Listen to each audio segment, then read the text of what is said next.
Hai guys, kita ketemu lagi dalam pembelajaran sosiologi.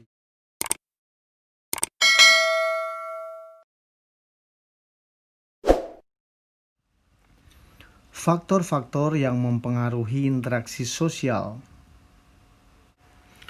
Ada dua faktor yang mempengaruhi interaksi sosial, yaitu faktor internal dan faktor eksternal. Faktor-faktor internal yang mempengaruhi interaksi sosial adalah sebagai berikut. Misalnya, keinginan untuk mempertahankan hidup. Kedua, keinginan untuk melakukan komunikasi dengan sesama. Ketiga, keinginan untuk memenuhi kebutuhan hidup. Dan kemudian adalah keinginan untuk meneruskan keturunan. Itu adalah beberapa faktor internal yang mempengaruhi hubungan interaksi sosial.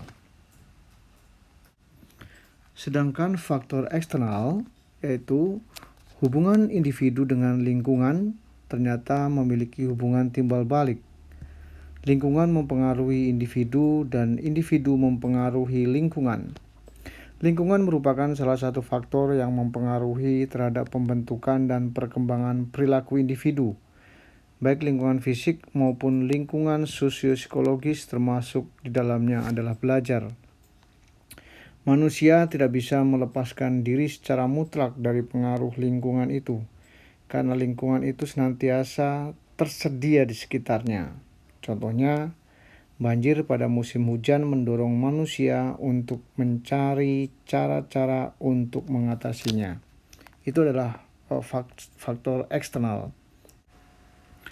Selain faktor internal dan faktor eksternal, faktor-faktor yang mempengaruhi hubungan sosial atau interaksi sosial adalah adanya faktor pendorong dan penghambat. Faktor yang mendorong terjadinya hubungan sosial atau interaksi sosial di masyarakat antara lain sebagai berikut. 1. Faktor sosial. Manusia sebagai makhluk sosial membutuhkan orang lain untuk hidup bersama, membentuk pertemanan, bergaul atau bermain, meminta bantuan atau berkomunikasi. Yang kedua, faktor ekonomi. Setiap individu berbeda keahlian dan memiliki keinginan yang tidak bisa ia penuhi. Maka masing-masing individu tersebut saling mencari dan melakukan barter atau pertukaran bila mereka sudah bertemu. Faktor kebutuhan ekonomi inilah yang mendorong terjadinya hubungan sosial. Yang ketiga, faktor pendidikan. Untuk memperoleh pengetahuan dan keahlian diperlukan seorang guru untuk mendidik atau mengajari kita. Kadangkala kita perlu buku panduan yang dibuat oleh praktisi sebagai media untuk mempelajari sesuatu. Itu adalah beberapa faktor pendorong hubungan sosial. Faktor yang menghambat hubungan sosial antara lain sebagai berikut. 1. Faktor sosiologis. Hubungan sosial bisa terhambat oleh faktor-faktor sosiologis. Hambatan yang disebabkan oleh faktor sosiologis antara lain berupa status sosial, agama, ideologi atau perbedaan paham, tingkat kekayaan, tingkat pendidikan, perbedaan pendapat, dan sebagainya. Yang kedua, faktor psikologis. Jalinan hubungan sosial bisa terhambat jika kondisi psikologis seseorang terganggu.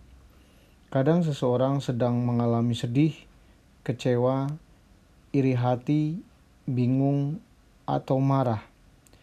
Jika seseorang sedang mengalami hal-hal tersebut, maka akan mempengaruhi hubungan dengan orang lain. Faktor yang ketiga adalah faktor ekologis. Hambatan dalam hubungan sosial yang disebabkan faktor ekologis bisa berupa pengaruh cuaca, kondisi geografis, keadaan alam, atau bencana alam. Misalnya, jika kondisi cuaca buruk, maka hubungan sosial antar tetangga sulit dilakukan. Faktor yang keempat adalah faktor antropologis. Dalam menjalin hubungan sosial dengan orang atau kelompok tersebut, biasanya perlu mengenal kebudayaannya, gaya hidup, norma kehidupannya, kebiasaan, dan bahasanya. Jika tidak mengenal hal-hal tersebut, kemungkinannya akan menghambat terjadinya hubungan sosial. Sampai ketemu lagi dalam sesi berikutnya.